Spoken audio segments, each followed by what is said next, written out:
Assalamu alaykum, hörmətli qarindaşlar.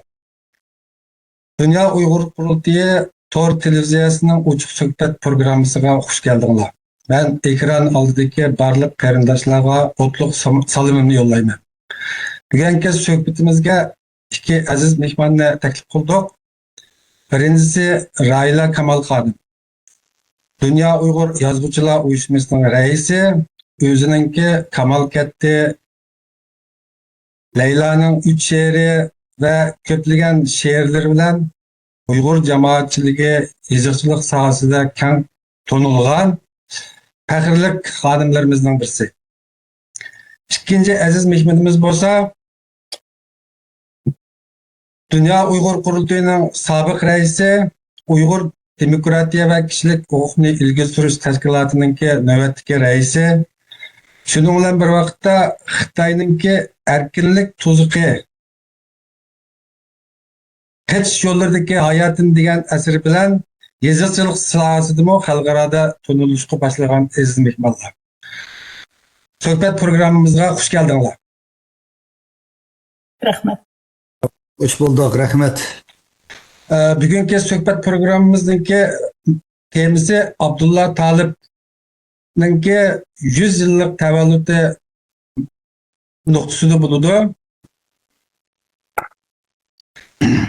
Aldı bilen yani biz Uygurlar hanımlarımızı, analarımızı, hanım kızlarımızı hürmetleşte nahayeti isil enenini devamlaştırıp kelayotgan bir millet. Bunun için birinci sualımni hürmetlik Rayla Kamal Hanım'dan başlasam.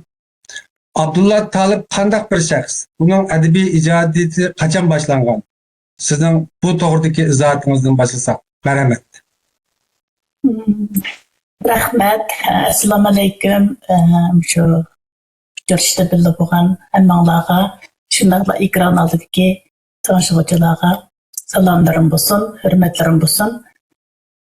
Bu bir yaxşı bir söhbət boptu. Abdullah Talib ustazımız bu yıl naqmınaq 100 yaşlı tolğan, bu yıl bir 100 yaşlıq təvəllüdçili. Şu münasibət bilan ustazını seğinib əsləyimiz, hürmet bildirimiz.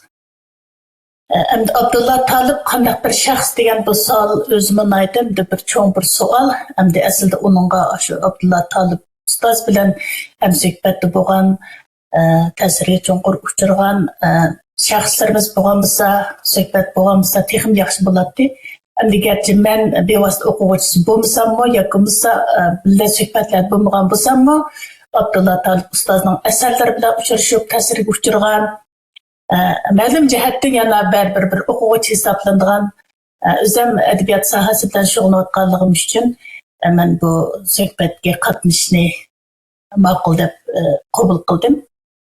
Şunaşqa əmdi özəmdəki Abdullah Talib ustaz haqidagi o'ylaganlarimni tövəndəki bir qancha nuqtalardan o'tirib qo'ymoqchiman. Abdullah Talib hozirgi zamon Uyg'ur adabiyoti va ma'rif sohasidagi ko'zga ko'ringan yozuvchi, shoir, ma'rifchi va jamiyat arbobi. Bu o'z davrida Uyg'ur adabiyoti va ma'rif taraqqiyoti uchun o'chmas tok bilan qo'shgan shaxslarning biri. Endi bu yerda yana Abdullah Talibniki azroq tarjimonini kichkin deb qo'shishni to'g'ri ko'rdim, chunki uni demay atlab o'tgan bo'lmaydi ekan. Abdullah Talib 1926-yili Aqsuv viloyatining Kalpin noyasida bir dehqon oilasida tug'ilgan ekan. U boshlang'ich ma'lumotini o'zining bir cho'ndasi o'qimishli bir kishi ekan, shu odamdan olgan ekan. 43-yildan 46-yilgacha Aqsuv Darul Muallimida o'qish bitirgandan keyin ma'rif sohasida xizmat qilgan ekan. 55-yildan 56-yilgacha Beijing Pedagogika universitetida bilim oshirib, bundan keyin Xinjiang Ma'rif nashriyotida ishlagan ekan. Xinjiang Ma'rif tadqiqot o'rnida ma'rif tadqiqoti va adabiy ijodiyot bilan shug'ullanib, 2005-yili Urumchida vafot bo'lgan. Endi Abdullah Talibni boya qandaq bir shaxs degan savolni qo'ygandingiz, endi shu savolga javob qirsam, Abdullah Talibniki qandaq bir shaxs ekanligini bilish uchun Abdullah Talibniki uning kishilik simosi va uning ijodiyat muvaffaqiyatlarini qarash kerak, shundan izlash kerak deb o'ylayman. Buni men tuvandagi bir qancha nuqtalarga bo'lib so'zimni bu vaqtga javobimni bermoqchi. Birinci Abdullah Talib köp qırlıq icadiyatçı bolup, onun Uyghur romançılığındaki ornu yana nayt yuqur orunu egalleydi.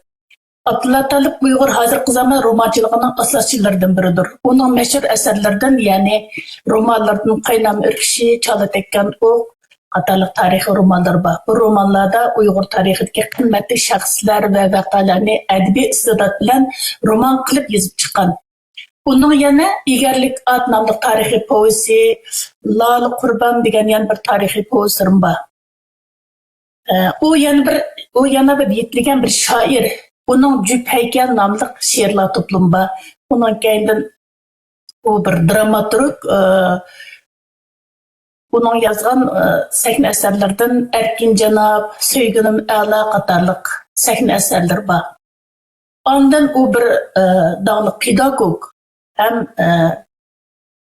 Uyghur ma'rif tarixini sistemli tadqiq qilgan pedagog. Onun müşetki tadqiqatlar jarayonida yozib chiqqan Uyghur ma'rif tarixidan o'chiriklar nomli 2 qismliq kitobi bor. Undan boshqa uningki bir muncha tarixiy va ilmiy maqolalarning egisi. Endi Abdullah Talibninki kişilik xarakterga nazar solsak, bayman deganimdek, endi mening bu kişilik Abdullah Talibninki kişilik xarakteri haqida bek gap qilganligim bilan, lekin oliy maktabda o'qiyotgan chog'larimizda o'qituvchilarimizdan anglagan Abdullah Talibning qo'lda yetilgan o'quvchilari sabaqdaşlarımdan anlayan Abdullah Talib haqidagi naiti isil onun kişilik sıfatlarını anlayan hem de Müslümanı Abdullah Talib'ninki mening Abdullah Talib'nin kişilik xarakter haqida so'zlashimga ma'lum darajada yordamda bo'ldi deb qarayman. U nait o'tkir fikrlik bir ziyoli bo'lgan. O Uyghur jamiyatidagi o'zgarishlarga nait sezgir bo'lgan, millatning kelgusi ko'ngil bo'lgan bir ziyoli. Ondan u naiti tinimsiz ijodiyat bilan shug'ullangan, ijodiyat izchilligini saqlagan. O hatta hayatının ahırgıca qalamni qo'ldan tushirmay, kesel kartada yatgan chog'larda nurg'un asarlarni yozgan. Bu tarafimi yoshlarning o'rganishiga, bo'libmi muhojiratdagi yoshlarningki mayli qaysi sohadagi bo'lsin, yoshlarning o'rganishiga arziydigan bu bir bebaho ruh deb qarayman. Ondan o bir ulgulik ustoz, u nurg'un yoshlarga ta'sir ko'rsatgan, ularning qalbida cho'qur o'rinlagan, shundaqla nurg'un yozuvchi va ziyonlarning yetishib chiqishiga yo'l ko'rsatgan bir ustozdir.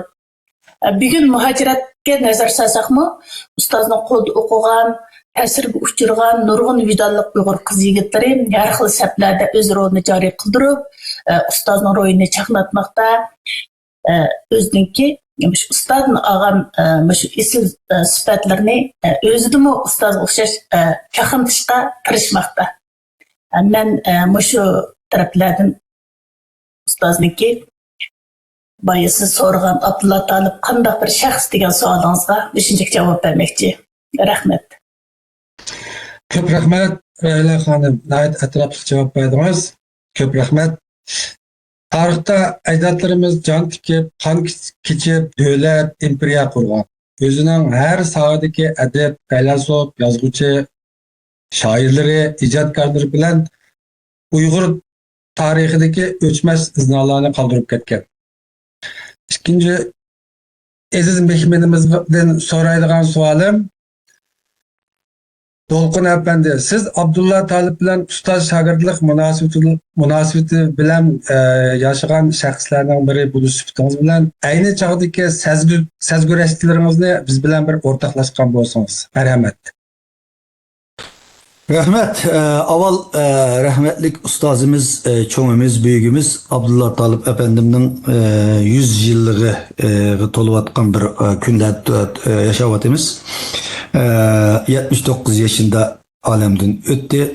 Ama 79 yıllık hayatıga biraz ilgili Rayla Hanım dep ötkendikidek nurgun nerslerini sığdıralıdı. Çünkü bir insan 100 yaş girişi mümkün, 120 yaş girişi mümkün ama hayatıda sanıqçilik bir eser var ya ki bulmasa yüz üçün, evlatları üçün, milleti halk üçün doğru dürüst bir narsa qaldıranmay yaşaydigan hayatlar oldu ama bazı hayatlar var qısqın hayatda nurgun narsani qaldırıp ketken. Abdullah Talib aşının oxşaydigan qısqın bir hayatıda nurgun narsani qan hatta özü arzu qılıp hayat yetişmey ayrımızdan ayrılıp ketken bizden milli rehberlerimiz, ustazımız, yazgıcımız yani bir qancha nemesi var atsak her xil namlar bilan atayalaydigan köp qırlıq bir büyüğümüzdü. Bu haqda Rayla hanımın aytı yaxşı toxtaldı, şair dedi, dramaturg dedi. Tuncu romanlarını yazgan Uygurlar romancılıkla ekegen bir ustaz dedi, şair dedi, muharipçi dedi. Demek bir insan ait yaxşı muharipçi bulalışı mümkün, yaxşı şair bulalışı mümkün, yaxşı yazgıcı bulalışı mümkün ama hemmesi bu iş tez köp kırlık ama Abdullah Talib aşında bir ustazımdı. Ben Abdullah Talib'ni üzem köygen, sırdaşkan, mungdaşkan ve şununla ben bir yuttum boğanlığım sebebidin. Abdullah Talib'ni heli yaxşı bilgen bir bilgin chet ellerde hayatda boğan insanların birisi dep oylayman. Hem sergüzeşlerimiz kes hakikaten ben o vaqtlarda kündlük hatır yazattım.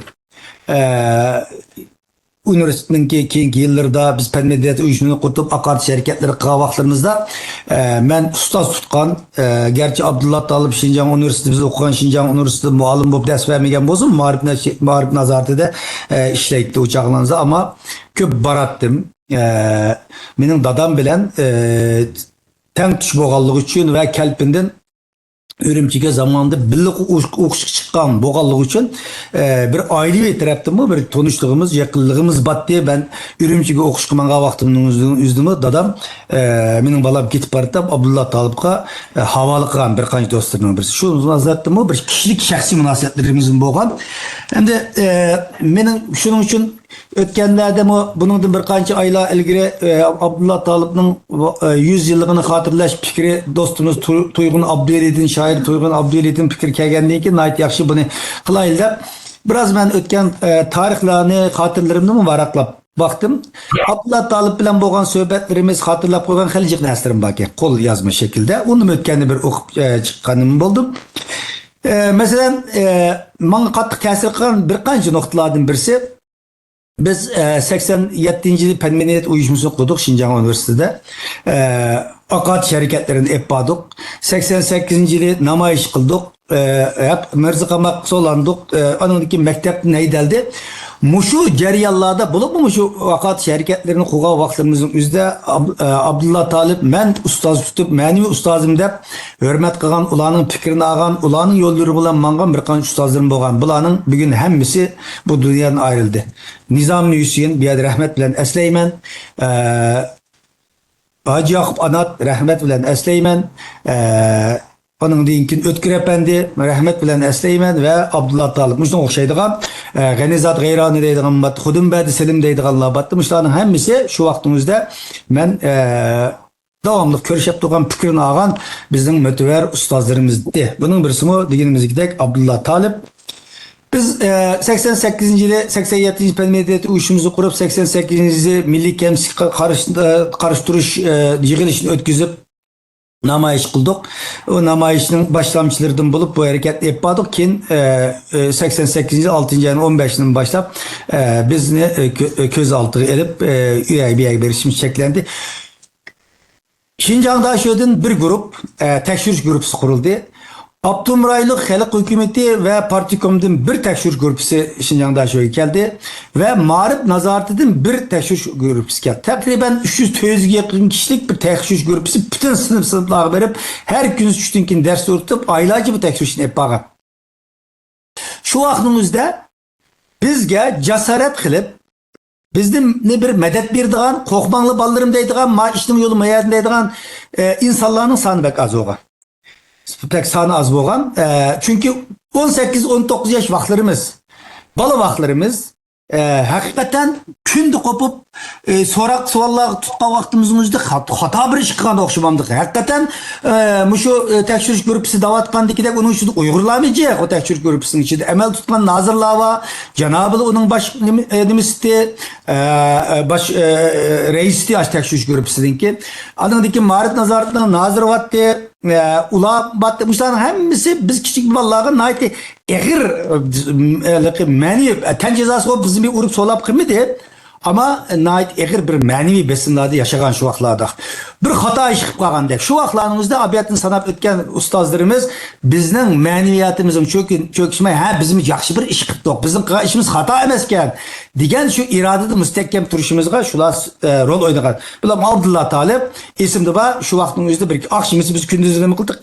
Oq yo'l bilan Şinjan'da shuning reshatkasini sakrab edib, bizning yana bir savol ishimiz bor.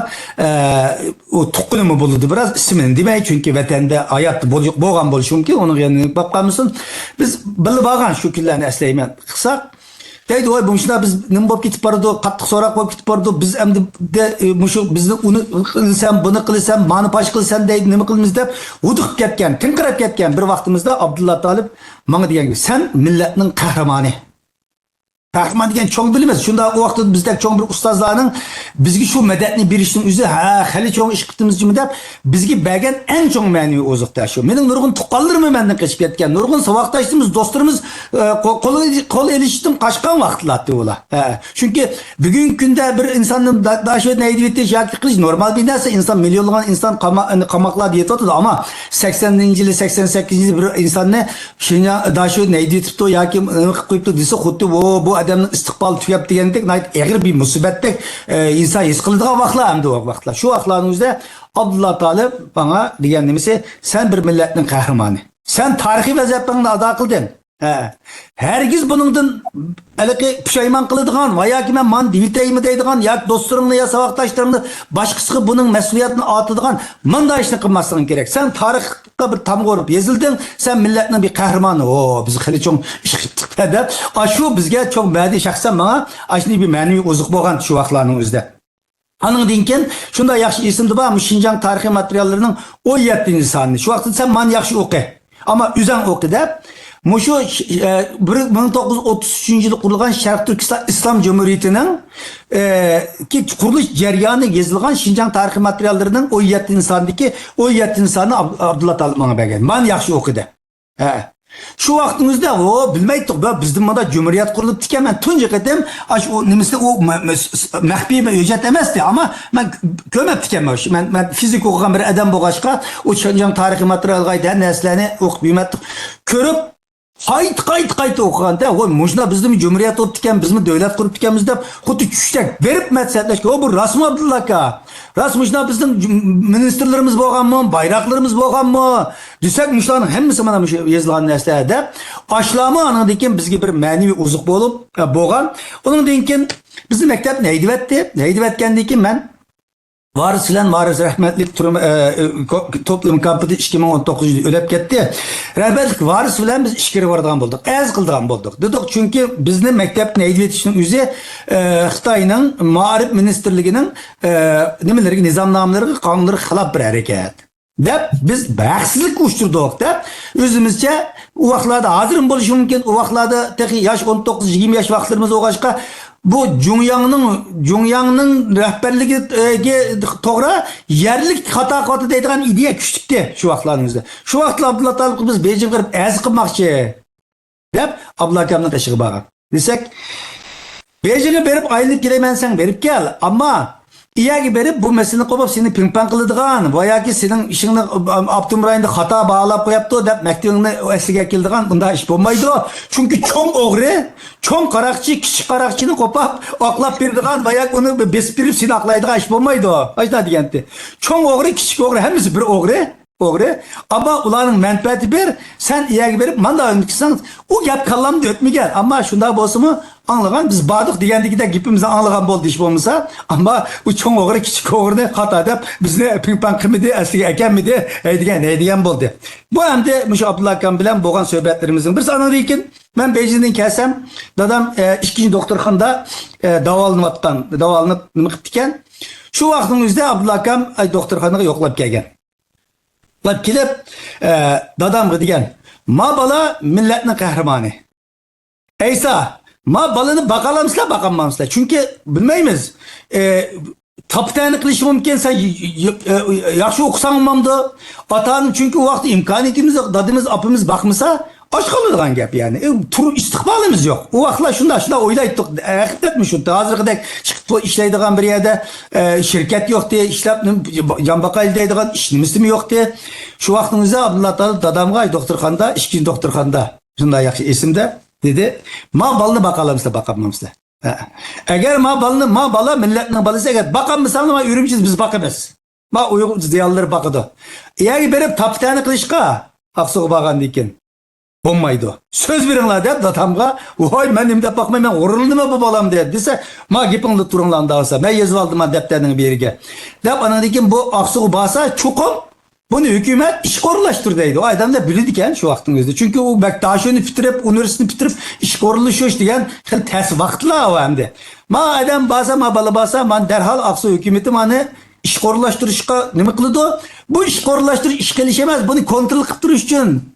Bunu devamlı küzdürüş için kıldığın bir tozak bu. Kapkan. Her gözü kapkan kama balı taşlap vermemiz. Bakan mısın biz bakamayız. Digen. Muşlan xatı deganlikdek Aksu'ga bardık bir iş yaptığınken yeni yer başkuruş idaresi kurulga baklarken Aksu yer başkuruş idaresinin gidin işki üç bir Xitay bir Uygur mu işki iş güçeden bizime kirip vay maşına İsa Kocansıl'ın bala mektebini yaptıkken biz hazır edeme vatattık edem tulukla vatattık muş bala bizden muş başkarmada işilse dep kelgenti şikayettinki deyende dadam balam tek mektebini tuluq tügetmepti Ankara'ya geldi mektep neydi dedikçe öyle şu okup mektepten imtihanları tügetmişsem bulmayı dedi rahmet sizlege der çıkırıp etken. Demek o adam şunu planlap o bilirdiken de tecrübe sebeplerdim. Demek Abdullah Kan bile yanılmışlar desem Nurgun aşnak şahsi nemin ötken sergüzeştirimiz var. Bulanı şu hatırlaştığımız aşnak isim geldik. Bazılarının hatır gezip koyup tükenme. Ondan başka bütün bizim bu nemide köprü akmış biz dönkörükke bu iştavilen piyade menip çıkıp yüge vaxtlarımızın üzdümü ablakem köprü şu Şinhua kitaphanesi yağlının aştan aldı da ziyallah olan paranlaşıp turat diye aş vaxtlarınız kulak mollusu olup anlaytık üniversite bizim yetişten aldı da anadayken ziyallah olan mesela bir katım Abdüşkür Mehmet İmen İmin Tursullah aş paranlaşıp turup tüke aş yani izide Mekke'de minuşlar konuşturup falan tonamızdan da aşağı hikayelerimiz boğan hem de demek Abdullah Kam'ın şahsen benim aşağı sebi güdek yaş vaxtlarımızda bizge medet vereligen kokmay durup bu mesela nurgu insanlar bizni kopap benim mesela nazır derecik tuqqanlarım boğan dadamның nevri inleri battı yani şu vaxtlarımızda o telefonlar bolmagan diken öyledi aksulады o tıncanlarның uydu da nazırlarның uydu telefon battı dadam telefon içip aşağı bir yüzün nevri inisiga ve bizim balının ki müştak bir demek çetlip kalgan okşaydı haberini alanmadık hiç cevap gelmedi şunu bir sürüştürüp baksanlar dese oy hazır onun katliye dünyaya olmaydı balığı onun yüzünün dadamның bir nevr inisinin belgen cevabı şununla dadam tukallıktı mı keçip ketken nazırdan demek nurgullagan sabaktaşlarımız mı bizle yakın ütüştün kaşka vakla şu vaklarımızda hem de Abdullah Talip okşaydıgan malum nimiz vargan ornu olgan hükümetinin devamlı küzüş asılı boğan belki yüzünün biz bilen alakalığı bizden kolluğalığı bizge boğan aş sözlerinin birisi sırtta aşkarı olup kalsa o insan belki şu vaxtlarda eğer peşkellikler kelişi mümkün. Şuların hemmisine göz aldık. Hep durup bana şuğa şahsen benim isimde kalgan şundak medetini bereligen vicdanımız ile akidemiz ile burada sağlam turuşumuzda nait zor manevi rolü boğan bir ustastı. Rahmat Dolqin Efendi. Sizin bu asli bildiriniz mening xiyol kaptarlarimni bu oliy maktab hayotimizdagi ustozlar shundoqla oliy maktabda siz qatorli qarindoshlarimiz yetakchilik qilgan 85 va 87dagi o'quvchilar harakatiga boshlab ketdi. Ko'p rahmat. İkinci sualimni davomlashtirib yana Raila Kamal xonimdan boshlasam Abay Dolqin Isa Efendi izarlab o'tgandek Abdullah Talip Efendininki acayip isil kechirmişlerini anladık. Hem de bu şahsınki, bu edibning eserlerinde Abdullah Talib nemini ilgili sürgen? Vakil karakterlik eserlerden kaysini bizga tanıştıra alaysiz? Onun Uyghur cemiyetideki tesiri qandaq bo'lgan? Bu to'g'rida sizning bir tushanchangizni o'rtoqlashgan bo'lsak, marhamat. Rahmet. Bayı siz sorgan o Abdullah Talib'nin edebi icadiyeti kaçan başlangan degan sualınıza cevap vermeyi ütküttüm mü? Sözlemeyi. Şunu mu qetip koyay hazır aldı bilen sualınıza cevap verişten burun. Abdullah Talib nima Aksu Darul Muallimida o'qiyotgan vaqtidan tortib adabiy ijodiyatga kirishgan bo'libmi 1945 yili Aksu gazetida e'lon qilgan Shamolga xitob degan she'ri bilan ijodiyatga rasmiy kirib ketgan. Undan keyin Abdullah Talib izchil she'riy ijodiyat bilan shug'ullangan ekan. Kurash signali, g'oya ishqida degan ko'plagan she'rlari shu vaqtda yaxshi ko'rishga erishgan she'rlar ekan. Hatta Abdullah Talib'ninki başkalar bilan birleşip çıkargan kollektif she'rlar to'plamlari bor ekan, shuna nurg'un she'rlar kirgizilib ketgan. Keyin Abdullah Talib onikayni proz ijodiyatlar shug'ullanib nurg'un yaxshi proz asarlarni yozgan, boy yuqorida bir qismda degandim. Mushuni qaytib bilan hozirgi savolingizga vakil xarakterlik asarlar haqida deganingizni qaytib aytishning kayniga Abdullah Talibning boy yuqori dedim, romanlari va Oyusu var, şiirler var dedim. Şunlaşka romanlardan, vakil karakterlik eserlerden, yani neşir kılınan eserlerden sözlesem, romanlardan Kaynam Örkişi, Çalıtekken o povestlerden, mesela İgerlik At, Lalı Kurban, şiirler toplumundan Heykel, Cüp Heykel degan şiirler toplumu var. Onun kayından edebi eslime ve tatbikat eserlerden Yıllar ve Akide, An Yurt Söygüsü, Andan şu mağrib qilib yig'ishlangan cho'ng tipdagi ikki qismliq asri Uyg'ur ma'rif tarixidan o'chiriklar degan kitoblar bor. Buni bir deb qo'yishni loyiq ko'rdim. Endi so'ragan savolingizni o'ziga kelsam, bu monaytli salmoqli cho'ng bir savol bo'pti. Masalan, o asarlardan nimani ilgari surgan deb so'radingiz. Ham uning asarlarininki Uyghur cemiyetiga ta'sirini qanday tushunish kerak yoki Abdullah Talib va uning asarlarining Uyghur cemiyetiga ta'sirini qanday tushunish kerak degan savol agar men to'liq tushunsam. Oldi bilan Abdullah Talibning asarlari va uning Uyghur cemiyetiga ta'sirini bilish uchun Abdullah Talibningki ham bir adib hem uning bir ma'rif sifati bilan uning asarlarining temasi va uning ijodiyat g'oyasiga qarash kerak deb o'ylayman. Uning eserlerde ilgili sürgen asas temelleri tüvenliklerden ibaret. Birincisi, ma'rifni yükseldiriş ve savadsızlıkni tügütüş.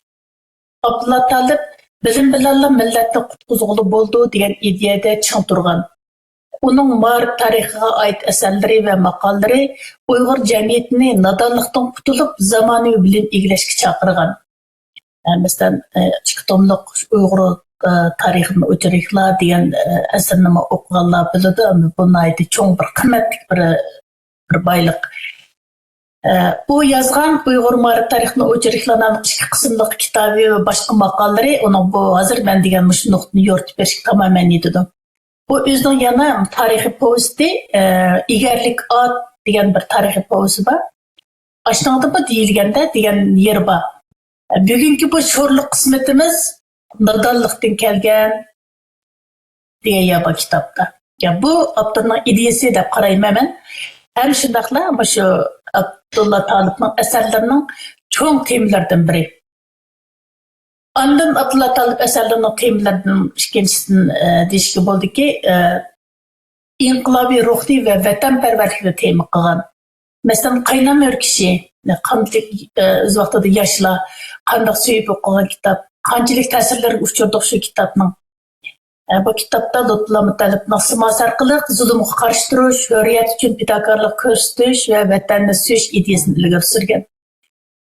Ham bu asar orqali yoshlarga milliy g'urur ato qilgan. Boy tilg'agan Egarlik At tarixiy povestidimi, masalan, Qo'shqor Palvon, ya'ni Abduniyaz Kamolning hayoti, kurashlari va oxirgi uning hayot fojiasi orqali Onun bir elemde ve kalemde yetişken bir batının süleyi salağı ketmeyi at üstüde yani can meydanda kurban bo'lishdak yolunu talğanlıqıday bir xil ruhunu yaratkan. Bunu yo'rtib bergan. Ondan onun eserlerindeki yan bir temisi tarihi eslime ve kimlik. Bu tarihi vakalarını romanlaştırış arkalık. Bay deyinimdek mesela Lutfullah Mutalib'ninki bir tarihi şahsımızninki, kahramanımızninki hayatını roman kılış arkalık, Qaynam Örküşü degan kitap arkalık. Xalqning öz ötmüşünü unutmaslığını, öz kahramanlarını unutmaslığını ve bu arkalık kimlikini, yıldızını saklap kalışını nişanlagan. Bunun eserlerde ötmüşteki facialardan savak iliş ve kelgisiga ümit bilen qaraş tuygusu naydı güçlük. Bayı yan bir qitim misal qılıp ötüp giteyim şu müşkitim ben 100 yıllığa tayyorlik qilish jarayonida eserlerini yana qayta o'qish jarayonida his qildim. Mush egarlik ot degan kitap menga bek ta'sir qildi. Kitapның әдебийлігіне алмаймын, lekin тарихи nuqtadan алған чагда бүгінгі дәврimiz yoshlar intayin muhtoj bo'lgan, xatirlamasak bo'lmaydigan bir ruhni, bir simoniy obrazni yo'ritgan ekan bu kitap. Shundaq fojialarimiz, tariximizga fojialar zodi nimadan paydo bo'lgan, biz bundan qanday saboq olamiz? Buningda tushunishib ketamdik, bularimiz mushkan, bizning taqdirimiz bo'lib ekan, shundaq yozilib bo'lib ekan deb o'tiramdik, yo kelgusiga qanday qaraymiz degandek jihatlarda odamni qayta bir xil o'ylantiradigan, shu masalalarga yana bir xil ko'z bilan qarashni o'rgatadigan asarlarga deb qaradim. Endi Uyg'ur jamiyatiga ta'siri to'g'riliq so'zlasam, Abdullah Talib'ninki ta'sirini, Uyg'ur jamiyatiga ta'sirini bir qancha qatlamlardan ko'rib olishga bo'ldi deb qarayman. Birinchisi uning yoshlarga yoki davrdoshlarga ma'naviy jihatga yetakchilik qilish ro'yi. Boya To'qin Esamon bu jihatga o'zining o'ylaganlarini dedi, menimcha bundan ortiq faktlar bo'lmaydi, bundan ortiq so'zlar bo'lmaydi deb qarayman. To'qinning deb berganlarini ortiqmi deganlarimiz demiş hozir mina degan yoshlarniki yoki davrdoshlarning ma'naviyatga yetakchiligiga cho'ng rol o'ynaganligini yo'rtib berdi. Uning romanlari bo'libmi Lutfullah Mutalib va Qo'shqor Polvon, yana tarixlarda Qo'shqor Polvonni Aqbozodlik shahzoda deb ta'riflaydi ekan. Bu asli Abduniyaz Kamal ismi. Mushlarning haqidagi asarlari bir avlod Uyg'ur yoshlarining iftixorlik tuyg'usini uyg'otgan. Nurg'un kishilar uning asarlari orqali o'z xalqining qahramonlarini to'nigan, endi mush qahramonlarni to'nishmi bugungi shu bizningki real hayotimizda bo'libmi, men mush muajiratni asos qilib turib so'zlasam, muajirat hayotimizda yoshlarimizga o'z millatini sevishda, o'z millatidan iftixorlik tuyg'usini uyg'otish kerak. Iftixorlik tuyg'usi bo'lish uchun faxrlangan odamlari, ishlari, tarixlari, qahramonlari bo'lish kerak. Mana shundaq biz quruqlam deb Uyg'ur degan, andaq Uyg'ur degan mandaq deb tanıştırsak bo'ladi, lekin shundaq faktlar orqali texnik 27 yoshga kirmagan Lutfullah Mutalib qandaq bir yosh vaqtida bir 13 yig'ida qurbon bo'ldi. Abduniyaz Kamal shundaq shunchalik bir yosh vaqtida qurbon bo'ldi. Shundaq qahramonlarimizni yoshlarga ko'rsatish orqali ularni yoshlarda iftixorlik tuyg'usini paydo qilib, o'z millatini suydigan, ümidsizlanmaydigan, o'zining millati uchun o'zining borlig'ini yashlaydigan ruhni uyg'otishda muhim rol o'ynaydi deb qarayman. Ondan Abdullah Talib'ninki ma'rif sistemistik to'ppisimi Abdullah Talib'ninki zo'r bir ta'siri deb qarayman. Uning ma'rif tadqiqotlari uzun yıllarca Uyghur mekteplerining darsliklarini tuzishda cho'ng rol o'ynagan. Masalan, Lutfullah Mutalib haqidagi shu narsalarni dars kitoblarda batdi burun bizni qilgan chog'larda. Nurg'un narsalar shu ustozniki yozgan asarlarini qisqartib, ba'zilarni ilish orqali dars kitoblarni tuzgan. Biz bularni idisiga shunashib uchirgan, ya'ni maktab vaqtimizdan tortib biz bilib bilmay shunday ta'sirlarga uchirganda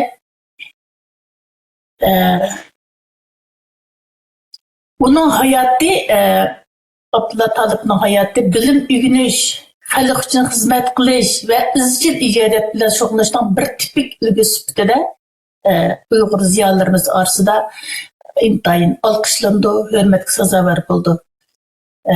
Abdullah Talib o'zininki yetildirgan kishilik safosi, ko'p qirliq bilimi bilan hurmatlandi.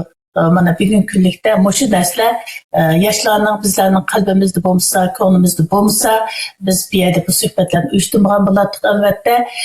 Bu monaytdi Abdullah Talibniki bizga ko'rsatgan ta'sirlarining biri deb o'ylayman. Qisqasi Abdullah Talib Uyg'ur jamiyatida ma'naviy uyg'unish bilan ma'rifni zamonaviylashtirish o'rtasida ko'rikli rol o'ynagan. Uning asarlari kishilarga faqat bilim berib qolmay, balki milliy ruh va aqidaning muhimligini his qildirgan. Men mushunchalik so'zlay. Rahmat. Ko'p rahmat Raila xonim. Ustozningki aqliy emgaklari shaxsiyatini nihoyatda jonli suratlab qo'ydingiz. Dunyoda nihoyatda nupuzliq, navbatda ta'sir kuchli bo'lgan shaxslarning o'tirib qo'yishicha bir davlatning taraqqiy qilishi, shu millatning taraqqiy qilishida shu davlatning ma'rif sog'an silinmasi va shu davlatdagi, shu jamiyatdagi ma'rif qo'shinininki ojiz yoki kuchlikligi bog'liq bo'ladi ekan. Ya'ni bir o'qituvchi demak inson ruhining injeneri demak. Demak ustozimiz millatning kelajagini bilgan bo'lg'achqa bu ma'rif jihatda uyg'unish, ma'rif jihatda taraqqiy qilish va qutulish yo'llari to'g'risida izlanishga zo'r kuch chiqargan. Ko'p rahmat, nihoyatda jonli suratlab berdingiz. Javobingiz uchun takror rahmat aytaman. Suhbatimizni davomlashtirsak, hurmatli To'lqin Aysa apandim. Yuqorida suhbatimiz nihoyatda jonli davom qilyapti. Sizdan so'raydigan savolim, ya'ni bu ustoz Abdullah Talib bizga nimalarni qoldirib ketdi? Chunki hozir biz chet elda muhojiratda yashayapmiz. Buningga siz qanday javob berishni xohlaysiz? Marhamat. Abdullah Talib bizga nurg'un narsalarni qoldirib ketdi. Buning nimalarni qoldirib ketganligini biroz ilgari Raila xonim bir qismini deb o'tdi. Endi shaxsan men o'zimning bevosita bo'lgan suhbatlarim, sarguzashtlarimiz bilan aytgan chaqda shaxsan menga ta'sir qilgan, menga bir kuchli bir chekilmaydigan, qo'rqmaydigan bir milliy ruhni qoldirib ketdi shaxsan. Men biroz ilgari deb o'tdim degandek huduq ichida insonlar kechayotgan, munosabatlar uzilayotgan, tuqqanlarimiz, do'stlarimiz qilayotgan bir vaqtimizda jasorat bilan bizni bag'riga bosalagan, ruhimizdan sunmay oldi qarab menishimizda cho'ng ma'naviy rol o'ynagan bir ustoz shunga bizga bir milliy ruhni, irodani, qaysarlikni, jangovarlikni, ega chiqishni, saptashlikni qoldirib ketdi. Uningdan boshqa bo'lgan desam, yolg'iz asarlar bilan qoldirib ketgan asarlar bilan bizga Uyg'ur adabiyot tarixida güzel eserler bilen esliştirişlik bir insan demez. Belki bir insançılığı bilen, insaniylik bilen mu nurgun nesini kaldırıp get. Çünkü bir yerde şunu mu bu diye vaktimizde Hanım Raziye Abbay'ını mı alaytılık ilişki doğru giriyordu. Nahit mihriban bir anetti hem de. Çünkü Abdullah Kamil'in şu eserlerini yazılışı da, şu muvaffakiyetlerini kazanılışı da Raziye annemizden Abbay'ın küçük bir kol işi olmasa belki vücut çıkaramazdı mümkün. Ben Barattin Bezle'de ve aslında her zaman çünkü üniversitede bir tamak yiyiş, bir yerde bir telimiz tetikdeki bir tamak yiyiştin üzümü hem de yakşı çok işte şu vaktimizde her kadar vakti bassak nayt kızım kütü olattı Raziye Abbay'ım. Oy geldiniz balam duran da tamaklarını kılıp şunu da aldıraş olacak karamayın.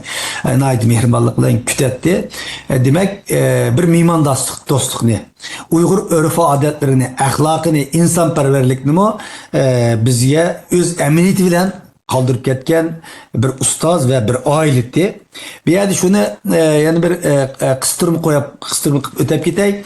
Abdullah Talib Kam bu Qaynam öyküsünü yazgan vaktimizde Tunç Neşri 83. yıl çıktı mı? Kaçan çıktı Raila Hanım? 80'e. xatolaşmasam 83 bo'lishi kerak mening o'tir maktabdagi vaqtlarim. Oy roman chiqib deb qiziqib o'qib nima qildik? Shu vaqtning o'zida hamda qalam maqi bo'lib 4000 yuanmi 5000 yuan qalam maqi kelibdi deb anglagan. Hem bu bekçik pul vaqt 4-5 ming yuan pul. Çünkü ulanın belki bir aylık maaşı 60-70 yuan vaqt bo'lsa mümkün. Ya 70-80 yuan maaş vaqt bo'lsa mümkün bir hizmetçinin. Demek 4 ming yuan nima aptı deb bu alamet kalama kaptı deb anglagan ve keyin bunun bilan Lutfullah Mütellib'nin kabrisini algan kalem hakkı bilan Aksu'da Lutfullah Mütellib'nin kabrisini yasatkanlığını bilmen. Ve keyingi vaqtlarda çünkü onun aldıda Lutfullah kabrisi yasalmagan mı, yanında yastık koyup çoğulup ketken o işlerin tası haberim yokken ama keyingi vaqtlarda Lutfullah Mütellib'nin Qarısaqal'a tam deydiğen Aksu'nun şehrinin içinde kabristanlık vardı. Benim ki çoğun apamның bir inimnin kabristanlığım şehirdi. Biz her katım yeyitlada ulanın tuprak beşiğe yeyit namazdan keyin tuprak beşiğe çıkılan bir adet vardı. Kılıp Lutfullah Mütellib'nin kabirlerini şu vaqtlarda ziyaret kılıp dua kılıp qaytqan. Demek şu kabrini özünün aşı nimesi bilen qalamaq kelgan pullar bilan Abdullah akam yasatqan. Keyin bu yastıqı hali yaxshi yasıtılgan bir qabrikdi bu. Şunun bilan Vatanın her qaysi aylardan kelgan insanlar, ziyalılarımız, Lutfullah Mütellib'ni bilgen ve onun eserlerini okuyan, Lutfullah Mütellib'e ihlasmen boğan insanlarımız kelip Lutfullah Mütellib'nin kabrisini ziyaret kıldığan, dualı talavetler kıldığan işlağımı sebepçi olan bir ustazımız diyemdi. Bunu mu bir yerde ben bir eskertip koyayım. Ama afsuski o Qarısaqal'dan kabristanlığını Xitayda anlasam çekip yani Lutfullah Mütellib'nin kabirlerini yok etken okşaydı hazır. Ama bu mu tarihte hep kılınış gerek. Biz eseyimiz ama bizden keyinki yaşlarımız mı bu ne demek vaqt keldi bu kabristanlıkның ornu tikiliniş gerek vetinimizde İnşallah bu kabre ustazımızın kolunda tiklengen Xitay onu yok kılgan ama bir gün kilidi çokum biz bunu unutup kalmay şu kabrini tikilişimiz gerek. Bu hem Lutfullah Mütellib'nin royunu hoş kılsa hem aynı vakitte ustazımız Abdullah Talib'nin royunu hoş kıldı. Bir hadisi buldu. Çok rahmet cevabınız için Dolkun Esa efendim. Hürmetli Rayla Hanım, söhbetimizden ahırda yani siz Dünya Uygur Yazgıçılar Uyuşmasının reisi buluş süpütünüz ile tarihte ötken bizimde kahramanlarımız, ediplerimiz, devlet erbaplarımızı muhaciretteki hayatımızda başında hatırlaşının ahmetini ne de karışsınız? Buni bundak şahslarımızı, kahramanlarımızı, ediplerimizi hatırlaşınki ahmeti hakkında bayağı Abdullah Talib ustazını misal kıttırıp menece sözlep ötüp dep oylayman Mehmet dedim dokunma dedim deyip. Lekin yana bunu desek, qancha desek arziydigan tema deb qarayman. Çünkü bayağı buna cevabını dep bulduk yani eskertsek, şu milli kimligimizni qo'llashda, o'zimizni bilishda, yoshlarimizni yoki o'zimizni ham yoshlarimizni milliy g'urur tuyg'usini o'z millatidan faxrlanadigan tuyg'uni yetildirishda qadrlash bek muhim. U bo'libmi biz Uyg'urlar uchun bu texim muhim. Masalan, vatan ichida hozir bunday qadrlash faoliyatlari asosan amaldan qoldi. Faqat Xitoylar o'zlari bekitib bergan odamlarni xatirlash mumkin, lekin xalq o'z qalbidagi odamlarni murosimlarni qilib biz xatirlagandek bunday suhbatlarni o'tkazib xatirlayolmaydi deb o'ylayman. Endi ularga yo'l yo'q. Muhojiratda bizning ozroq imkonlarimiz bor. Xitoyning buni yo'l qo'ymaslik sababimi bizni milliy g'ururdan ayirish. Biz kim bo'lib kelsak mayli ular uchun. Ularning maqsadi shu bo'lgandan keyin bizni milliy g'ururdan ayirib etsa, ittihoddan ayirib etsa, tariximizdan ayirib etsa, qahramonlarimizdan, buyuklarimizni ayirib etsa, bir bog'dan ayiradi bizni, bir ma'naviy quvvatdan ayiradi bizni. Bugun muhojiratda bizning bu imkonlarimiz bor herhalde. Şunlaşqa shundoq qahramonlarimizni, buyuklarimizni, adiblarimizni xatirlab turish, birinchi ularning ro'yini shod qiladi, ikkinchidan bizga yana bir ma'naviy turk boludu eserleri ulanaki obrazları ballarımız için, yaşlarımız için bir iftiharlık bağışlaydı. Ondan başka baya dolqun dep ötkendek yana bizde bir halalqı irademizi çağıtıdı. Buxta bu işler bugünkü bu facialar emas, bunun qurbanı uçurgan manda ustazlarımız, manda adamlar var, tariximiz manda işler boğan dep zadi bulanın yıldızı nerede deganlarni öğrenişimizge, irademizi çağıtışımızga faydası boludu. Men bu yıl Abdullah Talib ustazımız 100 yaşga kiripdi. Bu fikrni dastlab o'tirib qo'ygan vaqtda shu Night anlab bir xil söyləyəndə yaxşı bir iş bo'libdi bu deymizmi? Abdullah Talib ustoz o'xshash ustozlarni har xil shakllarda xotirlab mengyapmiz, lekin to'liq bilan emas, deyarlik darajada bo'lmayapti-da endi. Shu boqitim endi yozuvchilar uyushmasi, Dunyo Uyg'ur qurultiyi, ondan Uyghur Akademiyasi, Uyghur Project Fondi, bunun Kanada Şarkı Türkistan Uyghur Cemiyeti ketildiği açtaq olup bir qancha organlarniki tashkilleşi bilan, birlikte kuch chiqarishi bilan şu 100 yıllık faaliyetini, hatırlash faaliyetini o'tkazishga xayrli qilyapmiz. 6 ayning 6 günü bu yıl İstanbul'da bu faaliyet bo'lmoqchi. Bu programni ko'rgan qarindoshlarning vaqti yar berganlarniki faoliyati birga bo'lib, shu qimmatli minutlarni, vaqtlarni qo'ldan berib qo'ymasligini umid qilaman. Oramizni yana mush o'xshash ustozlarning yetib chiqishini, kelajakda mushundaq keyingilar uchun ma'naviy quvvat bera oladigan ustozlarimizning yetib chiqishini tilaymiz. Buning uchun shunday xotirlashlarimiz bo'lgan chog'da, ularni eslagan vaqtimizda, shunday ma'naviy quvvatga ega bo'lgan vaqtimizda ondan bu kelajakda bunday ishlarni bo'ldiganligiga yana umidimizni uzmaymiz. Pek muhim deb qarayman qisqasi. Ko'p rahmat Rayla xonim. Oxirida To'lqin Aysa apandim sizdan bir minut vaqtimizni olsam, Dunyo Uyg'ur qurultiyi uchur tashviqot markazi yillardan buyon mushu turdagi suhbat, ilmiy muhokama, maxsus film ishlash xizmatlarini davomlashtirib qilyotdi. Bu xizmatlarni tezmi yaxshi qilish uchun sizning qanday taklif fikrlaringiz bor? Buni anglab baqsaq. Marhamat. To'g'ri, bu biz peshqadamlarimizni, tarixlarimizni, inqilobchilarimizni, milliy kunlarimizni eslash, xotirlash, kelajak qurmoqchi bo'lgan davlatimiz uchun, kelajak qurmoqchi bo'lgan davlatlarimiz uchun, shu milliy ruhni saqlab qilish uchun, shuni quradigan yosh avlodlarimizni yetaklash uchun favqulodda muhim. Chunki tarix yalnız eslash uchun emas, kelajakka asos silish, ul silish uchun mavjud. Yo'l kesish uchun mavjud. Tajriba saboqlarni yakunlash uchun mavjud deb qarayman. Bu ustozlarimiz, Abdullah Talib o'xshaydigan ustozlarimiz millatning chinarlari. Biz shularni yaxshi keyingi avlodlarimizga, yoshlarimizga taqdim qiladigan vaqtimizda ular qahramonlarimizni biladigan vaqtda g'ururlangan gap. Tarixi bo'lmagan, g'ururlanadigan tarixi bo'lmagan, qahramonlar bo'lmagan bir millatdan avlodlar g'ururlanmaydi.